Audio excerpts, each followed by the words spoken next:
Exercise number 81. If I can spare the necessary time, I shall go to the head office tomorrow. Full stop. I shall do my best to induce the authorities to raise the rate at which we are to ensure Messrs. Morris and Moore's 4 bales of rags. Full stop.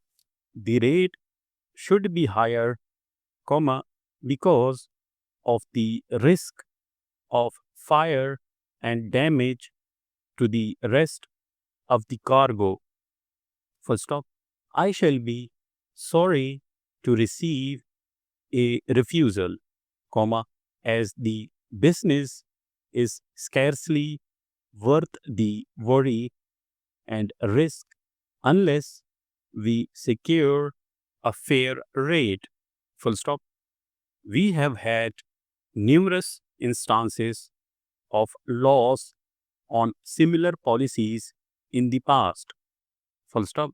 I think we should have a due sense of the grave loss and injury which may follow a refusal to raise the rates on these risky packages.